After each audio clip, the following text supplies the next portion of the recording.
Hello friends, welcome to TFC media planet leave. మనిషి యొక్క సాధారణ జీవితం సమస్యల కారణంగా ఎన్నో మలుపులు తీసుకుంటున్నాయి.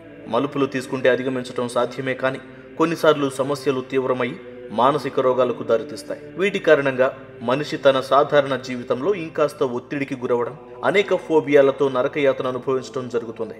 అయితే మానసిక వైద్యులు వీటికి తగిన పరిష్కారాలు చూపుతూ ఆయా మానసిక రోగాల నుంచి విముక్తిని పొందేందుకు గాను ఎంతో సహాయపడుతుంటారు. కానీ కొన్ని వింతైన మానసిక రోగాలు మాత్రం ఇప్పటికీ అపరిష్కృతంగా మిగిలి సాధారణ మానసిక వ్యాధులకు అందకుండా వింతైన ధోరణిలో ఎవ్వరూ ఊహించని విధంగా ఎంతో సమస్యాత్మకంగా మారుతుంటాయి. అలా సైకియాట్రిస్టులకు సవాళ్లు విసురుతూ అంతు చిక్కని వింత మానసిక వ్యాధులకు సంబంధించిన సమాచారాన్ని నేను మీకు ఈ వీడియోలో చూపించబోతున్నాను. Number 1, Cotard delusion. మనిషి బ్రతికి ఉండగా మానసిక రోగానికి గురై విచిత్రంగా ప్రవర్తించడం తరచూ చూస్తుంటాం. కానీ మనం ఇప్పుడు చర్చించుకునే కోటార్డ్ డెల్యూజన్ విషయానికి వస్తే మాత్రం పరిస్థితి ఇందుకు పూర్తి భిన్నంగా ఉంటుంది. ఈ మానసిక రోగానికి గురైనప్పుడు మనిషి తనకు తాను చనిపోయిన వ్యక్తిలా ఫీల్ అవుతాడు. అసలు తాను ఉనికిలో లేనట్లు, తనలో ఎటువంటి అవయవాలు కానీ రక్త ప్రవాహాలు కానీ ఏమీ లేనివాడిలా ప్రవర్తించటం ఈ మానసిక రోగం యొక్క లక్షణం. మొట్టమొదటిసారిగా ఈ వ్యాధిని కనుగొన్న ఫ్రెంచ్ నరాల వైద్యుడు జూల్స్ కోటార్డ్ దీన్ని డెలీరియం ఎక్స్టైల్ అని పిలవడం జరిగింది.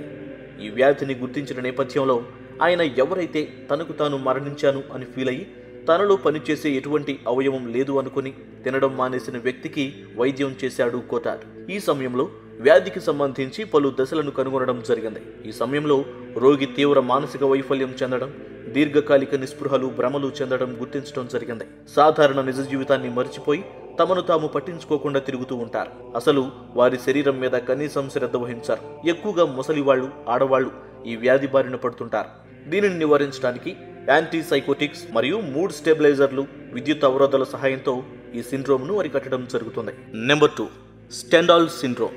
ఆర్ట్ అనేది ప్రతి ఒక్కరూ అమితంగా ఇష్టపడే కళారూపానికి నిదర్శనం. కళను ప్రతి ఒక్కరూ ఇష్టపడతారు.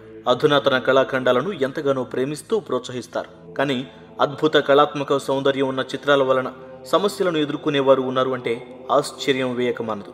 చిత్రం యొక్క అంతరార్థాన్ని తెలుసుకొని దాని పట్ల భావోద్వేగాలకు గురవడాన్ని స్టెండాల్ సిండ్రోమ్గా పరిగణిస్తారు. అమితంగా ఆకట్టుకున్న ఆర్ట్ను తిలకించినప్పుడు కలిగే భావోద్వేగాలను తట్టుకోలేకపోవడం ఈ సిండ్రోమ్ లక్షణాలుగా చెబుతారు.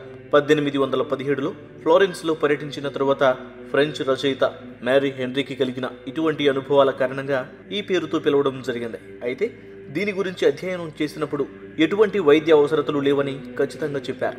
దీన్ని 19వ శతాబ్దంలోనే ఈ సిండ్రోమ్ ఉన్నట్టు గుర్తించినప్పటికీ 1979లో గ్రాజియోలా సుమారు 100 మందికి పైగా బాధితులను అధ్యయనం చేసిన తర్వాత అధికారికంగా పేర్కొన్నారు.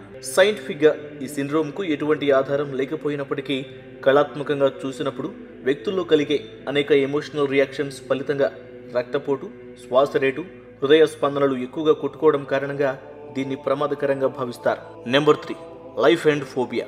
ఇక్కడ మనం చెప్పుకునే లైఫ్ అండ్ ఫోబియా అనేది వినేందుకు ఆశ్చర్యకరంగా అనిపిస్తుంది.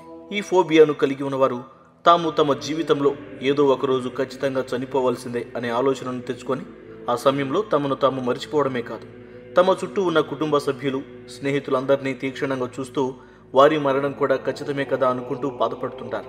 ఈ ఆలోచనలు ఎక్కువగా ఒంటరిగా ఉన్న వాళ్ళకు కలుగుతాయట. ఆ సమయంలో వారు దేని మీద అమితాసక్తిని చూపించారు.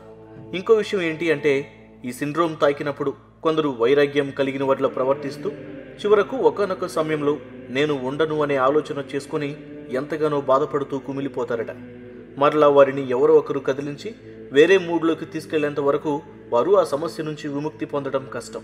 అయితే సైంటిఫిక్గా ఇటువంటి వాటికి ఇప్పటి వరకు మెడిసిన్ అయితే లేదు, కానీ ఒంటరితనానికి దూరంగా నలుగురిలో కలిసి ఉండటం వలన ఈ మానసిక రోగం నుంచి బయటపడేందుకు వీలుంటుంది అని చెబుతున్నారు సైకియాట్రిస్టులు. నెంబర్ 4, ఆటోఫాగియా. మనం చూసిన అన్ని మానసిక రోగాలలో ఇది చాలా ఘోరమైన మానసిక వ్యాధి అనే చెప్పాలి. మనం చెప్పుకున్న ఈ ఆటోఫాగియా అనేది గ్రీకు పదం నుంచి ఉద్భవించింది. ఇందులో ఆటోస్ అనగా తనకు తాను అని, ఫాగ్యం అనగా తినేయడం అని అర్థం. ఒక మనిషి తరచూ వైద్య అవసరాలలో భాగంగా వైద్యుల చేతిలో మాత్రమే శరీరాన్ని గాయపరచడం జరుగుతుంది. ఇలా కాకుండా స్వయంకృతంగా గుచ్చుకోవడం వరకు మాత్రమే శరీరాన్ని తనకు తాను గాయపరుచుకుంటాడు. కానీ ఈ ఆటోఫాగియా మానసిక రోగం ఉన్నవారు మాత్రం తమను తాము చాలా తీవ్రంగా హింసించుకోవడం జరుగుతుంది. ఈ మానసిక రోగానికి గురైన వ్యక్తి తన శరీరాన్ని నిత్యం గాయపరుచుకుంటూ ఉంటాడు. పారిస్ విశ్వవిద్యాలయానికి చెందిన సెయింట్ అనే హాస్పిటల్ డైరెక్టర్ జీన్ పాల్ మ్యూలెట్ స్వయంగా శరీరాన్ని శిక్షించుకోవడం గురించి పలు అధ్యయనాలు చేసి కారణాలను వివరించడం జరిగింది. తీవ్రమైన లైంగిక ఆందోళన, అధిక ఒత్తిడి లేదా ఐసోలేషన్ వంటివి ఈ సిండ్రోమ్ వ్యాప్తి చెందడానికి గల మానసిక కారణాలుగా చెబుతారు. అలాగే కంపల్సివ్ డిజార్డర్ వంటి మానసిక సమస్యలు ఎదుర్కొంటున్నప్పుడు ఈ మానసిక రుగ్మతలు ఎక్కువగా సంక్రమిస్తాయని చెబుతారు. ఇది అంతు చిక్కని మానసిక రోగాలకు సంబంధించి నేను మీకు అందిస్తున్న సమాచారం. మరిన్ని ఇంట్రెస్టింగ్ విషయాలను తెలుసుకోవడానికి మీరు మా ప్లానెట్ లీఫ్ ఛానల్ను సబ్స్క్రైబ్ చేసుకోవడం మర్చిపోకండి.